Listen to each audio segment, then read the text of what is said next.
Bueno, y seguimos en nuestro segundo bloque de Vivir con Derechos. Recuerden de llamar al 1562320709 o escribir a nuestro mail vivirconderechos@hotmail.com. También tenemos Facebook, que pueden ingresar a través de Vivir con Derechos. Bueno, estaba explicando el terrorismo de Estado. Habíamos quedado en la parte que yo como presidente mandaba a reprimir ciertos grupos que estaban en contra del gobierno y terminamos en que, bueno, había torturas, había muertes, comenzaban las desapariciones porque uno no sabe qué hacer con los cadáveres, trata de ocultar y bueno, esa es la parte que se llama y que toda la mayoría, todo el mundo va a escuchar cuando se habla de terrorismo de Estado. Ahora, ¿qué es lo que sucede? En la figura, la parte jurídica, se hace, ¿cómo les podría decir? La querella contra el Estado, y vamos a suponer que mañana mismo termina mi mandato como presidente. Se puede seguir esa querella, no solamente contra el Estado, sino contra el presidente de turno que estuvo en ese momento. En los años que han pasado, por ejemplo, del 76 al 83, donde se instaló la dictadura cívico-militar, en estos momentos es lo que se está haciendo.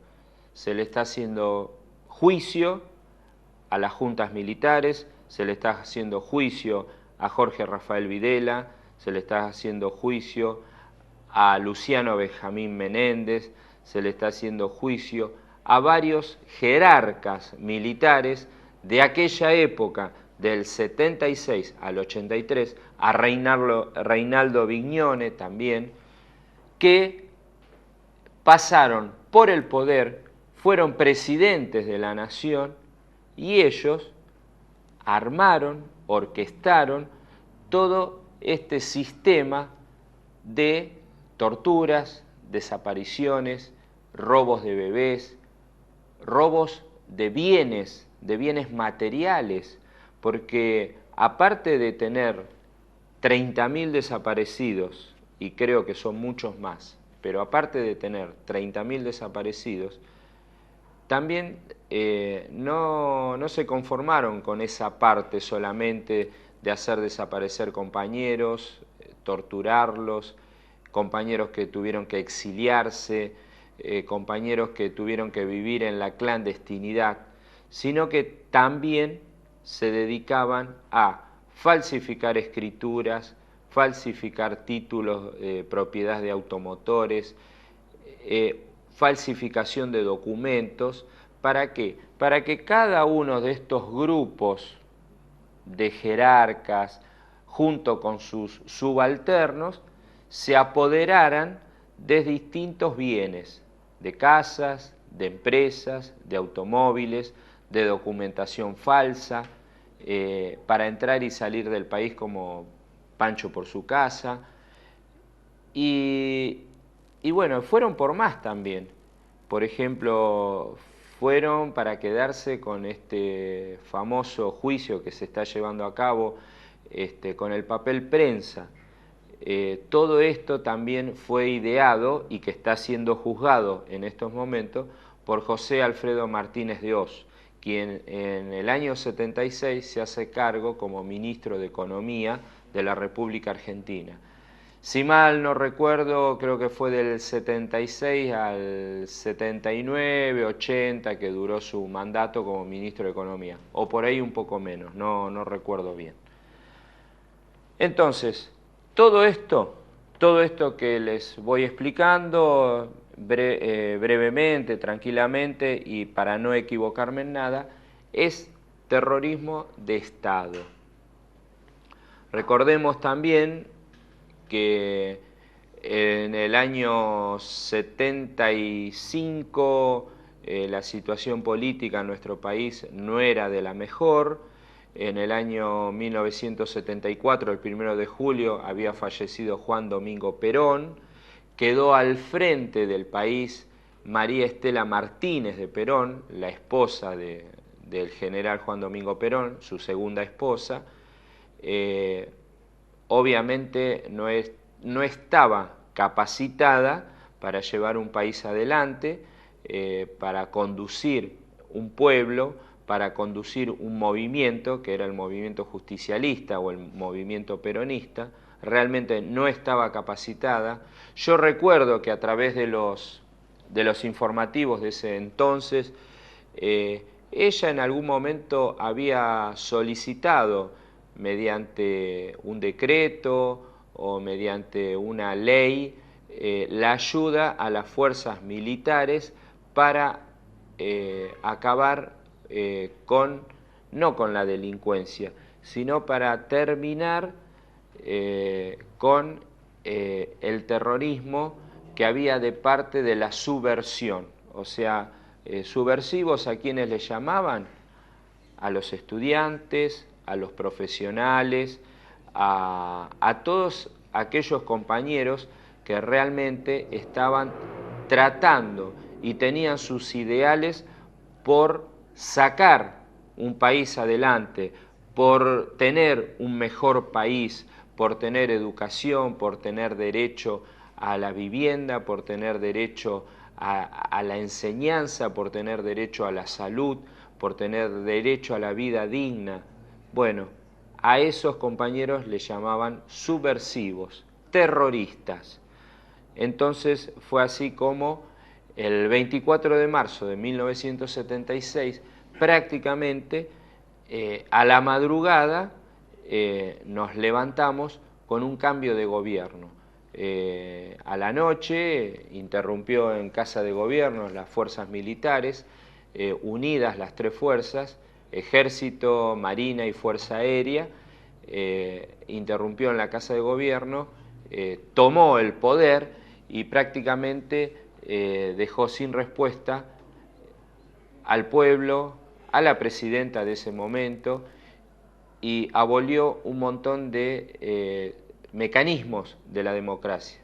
Lo primero que se abolió fue el Congreso de la Nación. Diputados, senadores automáticamente quedaron, no digo sin trabajo, sino fueron despojados de sus fueros diplomáticos. Fueron totalmente lanzados a la calle a través de las fuerzas militares. Vuelvo a repetir, Ejército, Fuerza Aérea y la Marina. Estaba Jorge Rafael Videla, Agosti y Macera. Bueno, Macera, les vuelvo a repetir, mejor dicho, les informo, hará exactamente 2 semanas, falleció, se fue sin ser juzgado, siempre fue zafando porque aducía problemas de salud, hasta yo creo que en algún momento presentó que tenía problemas mentales. La cosa que, bueno, que no fue juzgado lamentablemente, pero hay justicia divina, hay justicia en el más allá y creo que de eso se va a encargar Dios, de aplicarle la justicia a este señor Macera. Bueno, vamos a entrar un poquito por qué son los derechos humanos, de dónde salen los derechos humanos. Como les explicaba antes, esto no se creó ahora en el 2003 ni en el 2008 cuando la presidenta se hizo cargo del país. Esto viene de hace mucho, mucho tiempo atrás. Por ejemplo, hay una definición muy importante en donde dice el doctor Carlos González Garland, que él dio y sigue dando cátedras de derechos humanos, comenzó allá por el 2007, que si no hay sanción estatal, no hay norma jurídica. Vuelvo a repetir, si no hay sanción estatal, no hay norma jurídica. Para que haya una norma jurídica hay un requisito previo que es que exista un Estado. La organización jurídica de un Estado es parte del sustento, del monopolio, de la fuerza, de la parte del Estado.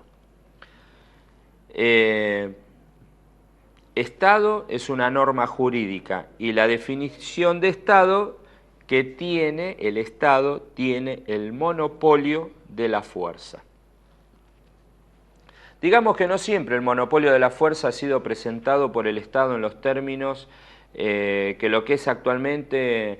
En primer lugar, tenemos que advertir que tanto en las repúblicas aristocráticas como en la polis griega o en la Roma republicana, como en las monarquías que siguieron después. Normalmente no existían límites al ejercicio del poder por el Estado. Las monarquías justificaban el ejercicio del poder por la fuerza, a partir de un mandato divino. Entonces las monarquías justificaban su poder a través de la fuerza, por un mandato divino de que ellos mismos se habían interpuesto. Con el transcurso del tiempo y con todas las luchas de las clases que se daban al interior de los respectivos estados, algunos estamentos de estos estados conseguían ir restando arbitrariedad y presionalidad al poder ejercido por las monarquías. Hay un ejemplo muy claro que es, por ejemplo, la Carta Magna inglesa en el año 1215. O sea, fíjense en ustedes de dónde se comienzan a barajar el tema de los derechos humanos, que arrancamos con la Carta Magna inglesa en el año 1215. En ese momento los nobles le exigen y consiguieron que querían determinados privilegios. O sea, los nobles, yo soy noble, tengo mi castillo y le exijo al gobierno en ese momento, a través de la Carta Magna inglesa del año 1215, tener ciertos privilegios. Entonces yo como noble obligaba al rey a que me permitiera defenderme ante tribunales en la hipótesis, en una supuesta hipótesis, en un supuesto caso de que yo iba a ser acusado de algún acto penal ante la ley. Además consiguieron que les dieran cierto grado de intervención en el manejo de la palabra del Estado a través de la Cámara de los Lores. Entonces los lores eran señores feudales.